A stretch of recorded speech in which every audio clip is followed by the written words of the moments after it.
Hello friends, कैसे हैं आप सभी लोग। आई होप आप सब लोग बिल्कुल ठीक होंगे। चलिए शुरू करते हैं आज की वीडियो। आज की जो वीडियो है बहुत ही ज़्यादा इम्पॉर्टेंट है आप सभी के लिए, और ये खासकर उन अभ्यर्थियों के लिए इम्पॉर्टेंट है जो लोग रीट का एग्ज़ाम देंगे। आप सभी जानते हैं कि यूपी में यूपी टेट तो अभी तक आया नहीं है, और अभी जो है कब आएगा अभी कुछ कंफर्म भी नहीं है। लेकिन सीटेट के फॉर्म अप्लाई हो रहे हैं, और जिन लोगों का सीटेट क्लियर नहीं है वो लोग अप्लाई कर दिए होंगे आई होप, और अच्छी से तैयारी भी कर रहे होंगे। आप सभी जानते हैं कि राजस्थान में रीट का जो है नोटिफिकेशन जल्द आने वाला है। इसका अनाउंस हो गया है कि नोटिफिकेशन जल्द देखने को मिलेगा, और इसका जो एग्ज़ाम होगा वो जनवरी के सेकेंड वीक तक संभावना है। हालांकि अभी पूरी तरह से क्लियर नहीं है, लेकिन आने की पूरी संभावना है। ठीक है, तो बहुत सारे लोग ऐसे होंगे जो राजस्थान से होंगे, वो तो रीट का पेपर या फॉर्म अप्लाई करेंगे ही करेंगे। और कुछ अभ्यर्थी ऐसे होंगे जो अदर स्टेट से होंगे, जैसे बिहार के होंगे, एमपी के होंगे, यूपी के होंगे, वो भी रीट का एग्ज़ाम दे सकते हैं। ठीक है, तो अभी तक फॉर्म अप्लाई नहीं हुआ है, यानी कि अभी उसके आवेदन शुरू नहीं हुए हैं, अभी नोटिफिकेशन नहीं आया है। लेकिन आप अपनी तैयारी अभी से करना शुरू कर सकते हैं, क्योंकि कंफर्म है कि रीट का एग्ज़ाम होगा ज़रूर। ठीक है, तो रीट का जो है एग्ज़ाम देने से पहले जो सबसे ज़्यादा ज़रूरी होता है आप सभी को जानना, वो होता है सिलेबस। ठीक है, रीट का आप एग्ज़ाम दें या सीटेट का दें या यूपी टेट या कोई भी एग्ज़ाम हो, एग्ज़ाम देने से पहले या तैयारी करने से पहले जो ज़रूरी होता है वो होता है सिलेबस की। जो आप एग्ज़ाम देने जा रहे हैं उसमें कितने सब्जेक्ट पूछे जाएंगे, और कितने क्वेश्चन होंगे किस सब्जेक्ट के। ठीक है, और किसी भी सब्जेक्ट के, चाहे वो हिंदी हो या बाल विकास हो या ईवीएस जो भी है, उसमें कौन कौन से चैप्टर आपके पूछे जाएंगे, ताकि आप जो है वही चैप्टर पढ़ें, अदर चीज़ें पढ़ने में अपना समय ना बर्बाद करें। ठीक है, तो आज हम आपको एक सिलेबस बताएंगे मोटा मोटा कि आपको क्या क्या पढ़ना है, कितने नंबर के जो है सब्जेक्ट के क्वेश्चन पूछे जाते हैं, कितने नंबर का क्वेश्चन पूछा जाता है, किस किस सब्जेक्ट के कितने कितने क्वेश्चन होते हैं, कितने नंबर के होते हैं, इन सभी के बारे में डिटेल में डिस्कस करने वाले हैं। ठीक है, तो चैनल पर नए हैं तो चैनल को सब्सक्राइब कर सकते हैं, साथ में अपने दोस्तों को भी शेयर कर दीजिएगा जिनको रीट की तैयारी करनी है, एग्ज़ाम देना है। ठीक है, ये जो रीट का एग्ज़ाम है ये कोई भी दे सकता है। अगर आपने बीएड, बीटीसी या डीएलएड किया है, टीचर से संबंधित जॉब करना चाहते हैं राजस्थान में, तो आप इसमें आवेदन कर सकते हैं। ठीक है, क्योंकि जो रीट का एग्ज़ाम है ये एक एलिजिबिलिटी टेस्ट है। इसको पास करने के बाद फिर दूसरा एक और आपको एग्ज़ाम पास करना होगा, उसके बाद आपको राजस्थान में ही टीचर की नौकरी मिलेगी। ठीक है, तो सबसे पहले ये जानना ज़रूरी होता है, हालांकि अभी तक जो है फॉर्म के आवेदन शुरू नहीं हुए हैं, नोटिफिकेशन भी नहीं आया, लेकिन जल्द आ जाएगा। उसके लिए आप बिल्कुल बेफिक्र रहिए। बस ये समझ लीजिए कि कौन कौन चीज़ें आपको पढ़नी है। तो यहाँ पे हम आपको बता दें, ये पिछले जो है 2017 में ये नोटिफिकेशन आया था, उसका सिलेबस है। हो सकता है कि इस बार कुछ चेंजिंग देखने को मिले, लेकिन कुछ चीज़ें कॉमन होती हैं जो कि चेंज नहीं होंगी, तो वो आप देखते रहिए। ठीक है, वो देख लीजिए। बाकी कौन सी चेंजिंग देखने को मिलती है, नया नोटिफिकेशन आता है, नया सिलेबस आएगा, तो हम उसमें भी आपको बताएंगे कौन सी चीज़ें एज इट इज़ हैं, कौन सी चीज़ें चेंज हुई हैं, वो हम उसमें भी आपको बताते रहेंगे। ठीक है, तो यहाँ पे सबसे पहले ये समझ लीजिए कि कितने जो है कितने क्वेश्चन होते हैं, टोटल कितने घंटा का होता है। तो अभी जो इससे पहले रीट का एग्ज़ाम हुआ था, उसमें जो पीआरटी का एग्ज़ाम था, यानी कि जो प्राइमरी लेवल का था, उसमें 150 क्वेश्चन थे। ठीक है, टोटल 150 जैसे सीटेट में होता है वैसे इसमें है। और जो टाइम है, ड्यूरेशन जो है, अवधि है जो है एग्ज़ाम की, वो है 2.5 घंटे। ठीक है, 150 क्वेश्चन होते हैं, 2.5 घंटा आपको टाइम इसमें मिलता है। अब इसमें कौन कौन से सब्जेक्ट होंगे, तो पहला जो कॉमन सब्जेक्ट है सीटेट और रीट का, वो है आपका बाल विकास, यानी कि चाइल्ड डेवलपमेंट, जिसको आप सीटीपी बोलते हैं। ये आपका कॉमन है। अगर आपने सीटेट में अप्लाई किया है, सीटेट की तैयारी कर रहे हैं, तो साथ में आप रीट की भी आपकी तैयारी होती रहेगी। ठीक है, तो बाल विकास इसमें कॉमन सब्जेक्ट है सीटेट और रीट का। तो बाल विकास की इसमें पूछा जाएगा, बाल विकास के कितने क्वेश्चन होंगे, तो 30 क्वेश्चन बाल विकास के होंगे और 30 नंबर का होगा। ठीक है, सिंपल सी बात है, आपका जैसे सीटेट में होता है वैसे रीट में होगा। इसमें आपको अलग पढ़ने की ज़रूरत नहीं है। अगर आप सीटेट की तैयारी करते हैं तो रीट का हो जाएगा, रीट की तैयारी कर रहे हैं तो सीटेट में हो जाएगा। बस थोड़ा सा लेवल आपको अच्छा बना के रखना है। ठीक है, दूसरा जो है वो है भाषा। अब जो लैंग्वेज होता है, लैंग्वेज फर्स्ट आपका सीटेट में भी होता है, और लैंग्वेज फर्स्ट इसमें रीट में भी है। लैंग्वेज फर्स्ट में आप क्या लेते हैं, हिंदी लेते हैं, इंग्लिश लेते हैं, संस्कृत लेते हैं या उर्दू लेते हैं, वो आपके ऊपर डिपेंड करता है। जब आप फॉर्म अप्लाई करेंगे वहाँ पे आपको फिल करना होगा। ठीक है, तो हिंदी आपको सीटेट में भी पढ़ना है, रीट में भी पढ़ना है, ये आपका कॉमन सब्जेक्ट है। ठीक है, और ये भी 30 प्रश्न इसमें भी होते हैं, ऑब्जेक्टिव टाइप का ये भी एग्ज़ाम होता है और 30 नंबर के होते हैं। ठीक है, तो ये दो चीज़ें कॉमन हो गई। तीसरा आपका भाषा सेकंड हो गया। भाषा सेकंड जैसे आपका सीटेट में होता है, आप फर्स्ट अगर आप हिंदी ले लेते हैं तो सेकंड आपका बचता है संस्कृत या इंग्लिश बचती है, या फिर कोई अदर लैंग्वेज, जैसे कुछ लोगों का उर्दू होता है, बंगाली होता है, तमिल होता है, तो वैसे आप ले सकते हैं। तो सेकेंड लैंग्वेज में आप हिंदी, अंग्रेजी, संस्कृत, उर्दू, सिंधी, पंजाबी, गुजराती, इन सभी में कोई एक ले सकते हैं। ठीक है, हिंदी आपका कॉमन सब्जेक्ट होता है, चाहे वो आप भाषा फर्स्ट में लें या भाषा सेकेंड में लें। तो इसके भी 30 क्वेश्चन होते हैं, 30 नंबर के होते हैं।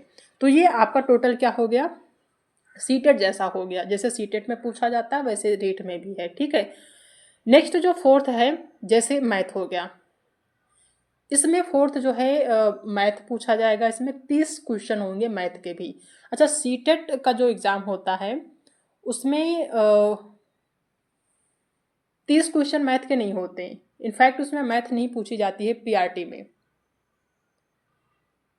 ठीक है, पीआरटी में या सीटेट का जो एग्ज़ाम होता है उसमें मैथ नहीं होती, गणित नहीं होता। लेकिन यहाँ पे रीट का जो एग्ज़ाम होगा इसमें 30 क्वेश्चन गणित के पूछे जाएंगे और 30 नंबर के होंगे।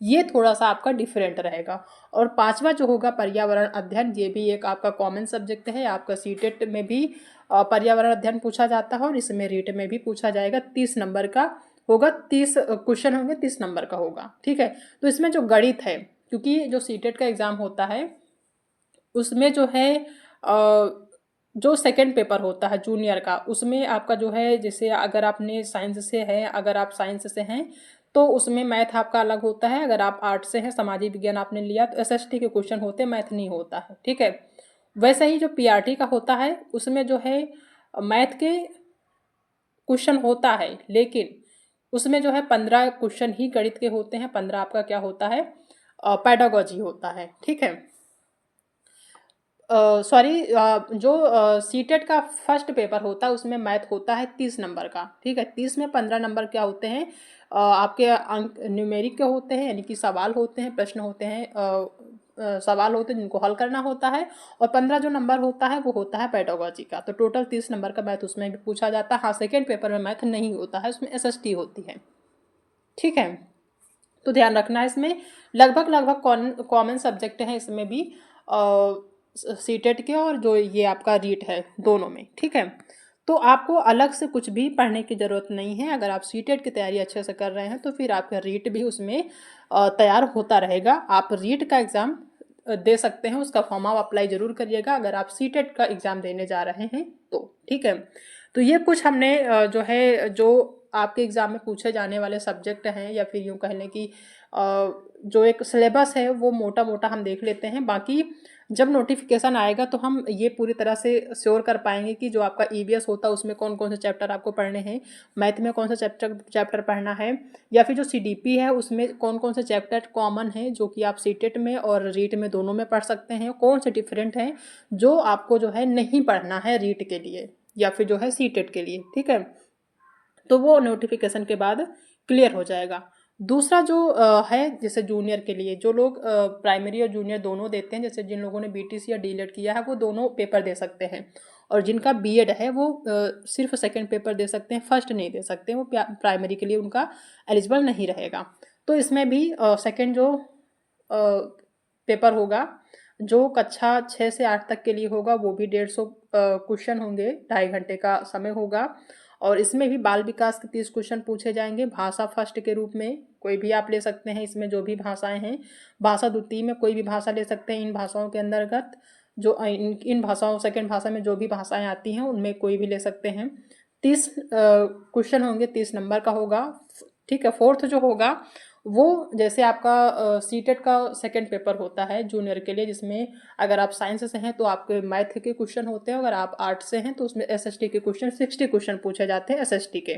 तो सेम यहाँ पे भी है, अगर आप जो है आपका मैथ है तो 60 क्वेश्चन मैथ के पूछे जाएंगे, और अगर आपने एसएसटी लिया हुआ है तो उसमें 60 क्वेश्चन होंगे 60 नंबर के। ठीक है, तो ये जो है पूरा सिलेबस है एक मोटा मोटा, कि जैसे आपका सीटेट अगर आप कंपेयर करें, जैसे कई लोगों के दिमाग में ये होगा कि सीटेट का भी एग्ज़ाम होने वाला है दिसंबर में और ये जनवरी में होगा, तो हम सीटेट पढ़ें कि रीट पढ़ें। तो दोनों में अगर हम देखें तो बहुत सारी चीज़ें कॉमन हैं। अगर आप सीटेट की तैयारी करते हैं तो रीट का आपका ऑटोमेटिक तैयारी हो जाएगी, इसमें अलग आपको ज़्यादा कुछ नहीं पढ़ना है। हाँ, ये हो सकता है कि रीट का थोड़ा सा लेवल ऊपर नीचे हो। ये लेवल कैसा आता है, हम पिछले जो एग्ज़ाम हुए हैं रीट के, जब पेपर सॉल्व कराएंगे तो सारी चीज़ें क्लियर हो जाएंगी कि एग्ज़ाम में जो क्वेश्चन पूछे गए थे पिछले, उसमें किस टाइप के पूछे गए थे। तो आपको एक तरीका पता चल जाएगा, एक आइडिया हो जाएगी कि हाँ क्वेश्चन का लेवल क्या था। ठीक है, तो परेशान बिल्कुल भी नहीं होना है, बहुत सारे सब्जेक्ट कॉमन हैं।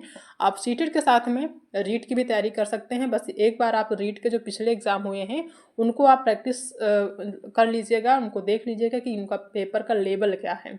ठीक है, क्वेश्चन किस टाइप के पूछे गए हैं, तो आपकी तैयारी अच्छी हो पाएगी। उसके लिए आपको परेशान नहीं होना है। रीट का जो भी पेपर है जो पिछले हुए हैं वो हम ज़रूर डिस्कस कराएंगे कि किस टाइप के क्वेश्चन पूछे गए हैं और किस टॉपिक से कितने क्वेश्चन पूछे गए हैं, उन सभी के बारे में डिस्कस करेंगे, ताकि आप जो है अच्छे से तैयारी कर पाएँ और पूरी तरह से जो रीट का एग्ज़ाम है वो अच्छे से क्लियर हो जाए पहली बार में। आपको बार बार ये देखना ना पड़े कि नहीं इस बार का रीट नहीं निकला, नेक्स्ट निकालेंगे, क्योंकि इस बार रीट आया है, नेक्स्ट रीट कब आएगा ये किसी को नहीं पता है। 2 साल लग जाए कि 4 साल लग जाए, तो इस बार अच्छे से तैयारी करिए ताकि इस बार आपका निकल जाए, कहीं ना कहीं सिलेक्शन आपका हो जाए। ठीक है, तो ये कुछ इम्पॉर्टेंट था आप सभी को बताना कि ये जो है जो सीटेट का एग्ज़ाम है इसके साथ में आप रीट की तैयारी कर सकते हैं। बहुत सारी चीज़ें कॉमन है इसमें, आपको अलग से पढ़ने की ज़रूरत नहीं है। बाकी डिटेल जो सिलेबस होगा वो जब नोटिफिकेशन आएगा तो उसमें क्या चेंजिंग देखने को मिल रहा है, क्या चेंज हुआ है क्या नहीं हुआ है, उसके बारे में हम आपको ज़रूर बताएंगे। फिलहाल ये आप समझ के रखिए कि आप सीटेट और रीट एक साथ तैयारी कर सकते हैं। ठीक है, अब आपको जो है कल से सीटेट की जो क्लासेस हैं आपको देखने को मिलेगी। सीटेट में सबसे पहले हम डिस्कस करेंगे जो अभी पिछला एग्ज़ाम हुआ है उसको हम प्रैक्टिस कराएंगे। सीडीपी का अलग कराएंगे, ईवीएस का अलग कराएंगे, हिंदी का अलग कराएंगे, जो हुआ है पेपर, क्योंकि बहुत सारे लोग ऐसे होंगे जिन्होंने पेपर दिया है, बहुत सारे लोग ऐसे होंगे उन्होंने पेपर नहीं दिया है, तो उनको भी पता चल जाए कि यहाँ पेपर का लेवल आता कैसे है। ठीक है, उसके बाद में रीट की भी जो है प्रिपरेशन होगी, तो इसके लिए आप चैनल को सब्सक्राइब कर सकते हैं, तैयारी आपकी अच्छे से होगी। ठीक है, उसके लिए आपको टेंशन नहीं लेना है। तो आई होप कि चीज़ें समझ में आ गई होंगी। बाकी जो चीज़ें समझ में नहीं आई हैं कि किस सब्जेक्ट है, मान लीजिए सीडीपी है तो उसमें कौन कौन सा चैप्टर आपको रीड के लिए पढ़ना है। कुछ चैप्टर तो ऐसे होंगे जो कॉमन होगा, लेकिन कुछ ऐसे होंगे जो कि आपका डिफरेंट होगा।